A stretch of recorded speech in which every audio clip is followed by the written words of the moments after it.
اللہ کی ایک بڑی نعمت جس کو ہم اکثر نظر انداز کر دیتے ہیں وہ ہے اچھی نیند، خاص طور پر جب ہمارا جسم کئی طرح کے کاموں اور تکان دینے والے تجربات سے گزرتا ہے تو تب ایک آرام دہ بستر پر لیٹ کر آرام کرنے کا الگ ہی مزہ ہوتا ہے۔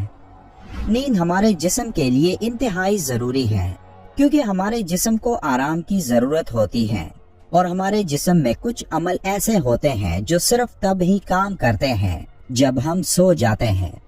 اس لیے ہر انسان کے لیے نیند ضروری ہے تاکہ جب وہ صبح سویرے اٹھے تو تازہ دم ہو کر اپنے کام میں مشغول ہو کر اپنے کام کو بخوبی پورا کر سکیں۔ لیکن بدقسمتی سے ہم میں سے اکثر ایسے اوقات میں سوتے ہیں جن اوقات میں ہمیں سونا نہیں چاہیے، اور ان اوقات میں ایک اہم وقت فجر کی نماز کے بعد سونا ہے۔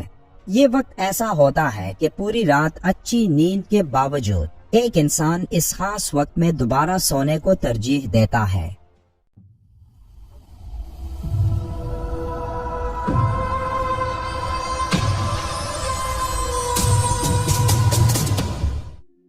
حضرت علی رضی اللہ تعالیٰ عنہ کی روایت ہے، زمین کی سطح پر کیے جانے والے 3 کاموں کی وجہ سے زمین اپنی تکلیف کا اظہار کرتی ہے۔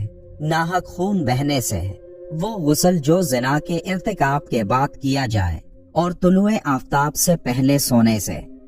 حضرت محمد صلی اللہ علیہ وآلہ وسلم نے فرمایا، فجر اور اشراق، عصر اور مغرب اور عشاء کے دوران سونے سے باز رہا کرو۔ اس فرمان میں بے شمار طبی حکمتیں پوشیدہ ہیں۔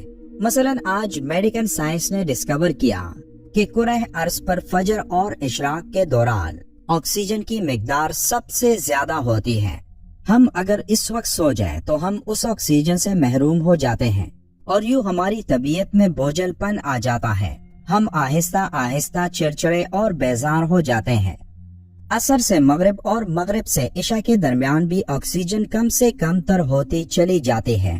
ہم اگر اس وقت بھی سو جائیں تو ہمارا جسم آکسیجن کی کمی کا شکار ہو جاتا ہے اور ہم 10 مہلک بیماریوں میں مبتلا ہو جاتے ہیں۔ دمہ بھی ان 10 بیماریوں میں شامل ہے۔ اس لیے آپ یہ اوقات جاگ کر گزاریں تو آپ پوری زندگی صحت مند رہیں گے۔ حضرت عائشہ رضی اللہ تعالیٰ عنہ کی مشہور روایت ہے، پھر جب مؤذن فجر کی اذان دے کر خاموش ہو جاتا اور فجر طلوع ہو جاتی، یعنی صبح کی روشنی پھیلنے لگتی، تو آپ صلی اللہ علیہ وآلہ وسلم کھڑے ہوتے اور 2 رکعتیں ہلکی یعنی فجر کی سنتیں پڑھتے ہیں اور اس کے بعد اپنی داہنی کروٹ پر لیٹ جاتے تھے، یہاں تک کہ مؤذن اقامت کہنے کی اجازت حاصل کرنے کے لیے آپ صلی اللہ علیہ وآلہ وسلم کے پاس آتا تو آپ نماز کے لیے مسجد تشریف لے جاتے ہیں۔ فجر کی سنتیں پڑھنے کے بعد تھوڑی دیر کے لیے آپ صلی اللہ علیہ وآلہ وسلم اس لیے لیٹ جاتے تھے تاکہ تمام رات عبادت الہی اور نماز میں مشغول رہنے کی وجہ سے جو تکان وغیرہ پیدا ہو جاتا تھا وہ تھوڑی دیر آرام کر لینے سے ختم ہو جائے اور فرض پوری چستی اور بشاشت کے ساتھ ادا ہو۔ لہٰذا بہتر یہ ہے کہ جو آدمی رات کو عبادت الہی اور ذکر اللہ وغیرہ میں مشغول رہے، اس کے لیے فجر کی سنتیں پڑھ کر تھوڑی دیر کے لیے لیٹ جانا مستحب ہے۔ سیدہ فاطمہ رضی اللہ تعالیٰ عنہ بیان کرتی ہیں، میں صبح کے وقت سوئی تھی کہ رسول اللہ صلی اللہ علیہ وآلہ وسلم میرے پاس سے گزرے اور آپ نے مجھے پاؤں سے ہلایا اور پھر فرمایا کہ اٹھو، اپنے رب کی طرف سے رزق کی تقسیم میں شامل ہو جاؤ اور غفلت شعار لوگوں کی عادت اختیار نہ کرو۔ اللہ تعالیٰ طلوع فجر سے طلوع آفتاب تک لوگوں کا رزق تقسیم کرتا ہے۔ ہمارے ارد گرد ایسے کئی لوگ ہوتے ہیں جن کو رزق کی تنگی کا سامنا ہوتا ہے۔ اگر آپ ان لوگوں سے پوچھیں کہ صبح کس وقت جاگتے ہو تو ان کا جواب بھی یہی ہوگا کہ رات دیر تک جاگ کر صبح دیر سے اٹھنا ہوتا ہے، اور یہی وہ وجہ ہوتی ہے کہ رزق ان لوگوں پر تنگ کر دیا جاتا ہے۔ ایک حدیث میں ہے کہ طلوع فجر اور طلوع آفتاب کے مابین ایک گھڑی ہے جس میں بندوں کی روزی تقسیم کی جاتی ہے، اور جو تقسیم کے وقت حاضر رہا وہ غائب کی مانند نہیں ہو سکتا۔ حدیث پاک میں یہ بھی ذکر آیا ہے کہ جو شخص فجر کے بعد سونے کا عادی ہو تو اللہ اس کی یادداشت کو ختم کر دیتا ہے اور بعض روایات میں یہ بھی آتا ہے کہ فجر کے بعد سونے والوں کے لیے حلال رزق کے دروازے بند کر دیے جاتے ہیں۔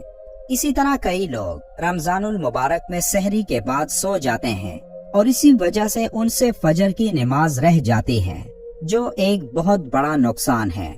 اور اگر نماز کے ضائع ہونے کا خطرہ نہ ہو تو کچھ دیر سو جانے میں کوئی حرج نہیں۔ یہ بھی یاد رہے کہ سحری کے آخری وقت میں کھانا افضل ہے۔ اگر آدمی آخری وقت پر سحری کھائے تو سونے کی نوبت ہی نہیں آئے گی۔ اس کے علاوہ اکثر افراد رمضان میں سونے جاگنے کی روٹین خراب کر لیتے ہیں، جس کی وجہ سے ان کی نیند پوری نہیں ہو پاتی اور وہ سارا دن غنودگی میں رہتے ہیں۔ اگر افطار کے بعد 10 بجے سو جائیں تو سحری کے لیے 2:30 بجے اٹھنے پر بھی نیند پوری ہو سکتی ہے اور پورا دن آرام سے گزرا جا سکتا ہے۔ روزہ ہمارے جسم کے لیے ایک قدرتی سسٹم ہے، جس کے دوران جسم میں فائدہ مند خلیات بن رہے ہوتے ہیں اور خطرناک بیکٹیریا اور مائکروبز وغیرہ جسم سے باہر نکل رہے ہوتے ہیں۔ اس دوران جگر کا ڈی ٹاکسیفیکیشن سسٹم بھی کام کرنا شروع کر دیتا ہے اور اس سسٹم کو ہائی فائبر غذاؤں، پھل، سبزیوں اور جسم کو ہائیڈریٹ رکھنے کے ذریعے تیز کرنا چاہیے۔ اس کے علاوہ 10 سے 12 روزے رکھنے کے بعد جسم میں ایک ہارمون ریلیز ہوتا ہے جو گروتھ ہارمون کہلاتا ہے۔ یہ جسم کو فٹ رکھنے میں مدد دیتا ہے۔ آج معاشرے کا ہر فرد رزق کے بارے میں پریشان ہے۔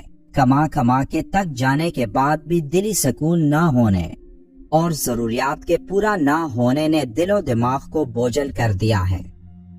کہا جاتا ہے کہ فجر کے بعد کے 6 گھنٹے استعمال کرنے والے شخص کے دن روشن اور پرسکون ہوتے ہیں، جبکہ دیر سے اٹھنے والوں کے بوجھل اور ناکامیوں سے۔ فجر کے بعد کے 6 گھنٹوں کی مثال ہماری نوجوانی کی ہے۔ جس طرح نوجوانی کا دور ہماری زندگی کا بہترین، صلاحیتوں سے بڑا، خوابوں کو حقیقت بنانے کا دور ہوتا ہے، اسی طرح 24 گھنٹوں کی نوجوانی صبح کے یہ 6-7 گھنٹے ہیں جن کے استعمال سے ہم اپنے مقاصد حاصل کر سکتے ہیں۔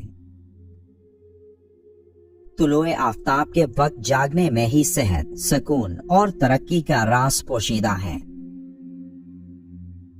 اللہ ہم کو قرآن پڑھنے اور قرآن پر عمل کرنے کی طاقت عطا کرے، آمین۔ ویڈیو کے آخر میں ایک بار درود شریف پڑھنا مت بھولیے گا۔ ملتے ہیں ایک اور معلوماتی ویڈیو میں، تب تک کے لیے اللہ حافظ۔